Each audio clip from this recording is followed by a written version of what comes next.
Uh, we're going to open up to questions in a minute. So those of you who have questions, we've got mics in both of the aisles, so get them ready, and I know they'll fire away with specific questions. I want to end this segment before we open it up to students of career advice. These are students who are getting ready to get out there and start their lives. Your philosophy on getting a job, going after money, looking for high-paying investment banking jobs, finding what you want to do. What's your advice for people in 22 years old seeking to start their lives?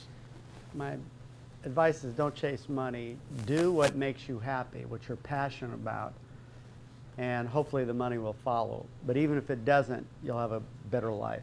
I never chase money. I mean, money found us. I can't say I haven't done well.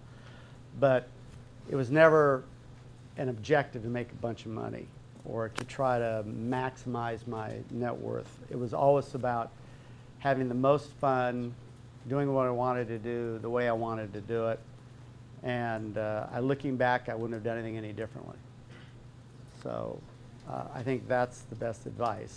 I think in fact, a lot of my close friends are investment bankers. One of my closest friends has 3 children. He's getting divorced because of his job and the whole situation, and he has no life, and he never has, and he won't as long as he's at this big investment banking firm. The old saying, if you don't come in Saturday, don't bother coming in Sunday. Applies to these guys.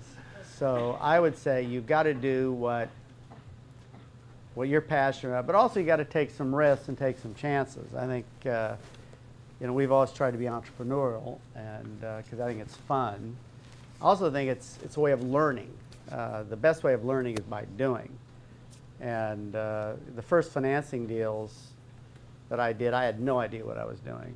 I could have easily committed major malpractice. I probably did, but I just did it, and I figured I'd figure it out as I went along, and I was able to do that. And then I did another one, and then all of a sudden I actually knew what I was doing. But truth of the matter is, my education's cost hundreds of millions of other people's money. Doing deals that didn't work out, where the movies failed, or the structure really wasn't quite right. I was doing what other people were doing, and it took me years to actually figure out what works and why, and how the media business really works, and understanding all of the changes. The other thing we've tried to do is I have a philosophy about knowledge and learning, which is that either you're going up or you're going down. You're never staying here, because you're not going up, you're going down. So it doesn't matter who you are, how much time you've spent in some area, you've always got to be trying to learn and trying to learn more and be on the cutting edge. One of the things we pride ourselves being on the cutting edge of technology and what's going on in deals. And so what we've always done is try to keep ahead of the curve, so that we're in the first wave leading it rather than following it and trying to figure it out later. So that's why we got involved with some of the entrepreneurial venture capital stuff and high tech stuff, because to me it was a learning device. It turns out it made money, but it wasn't about making money. It was about learning.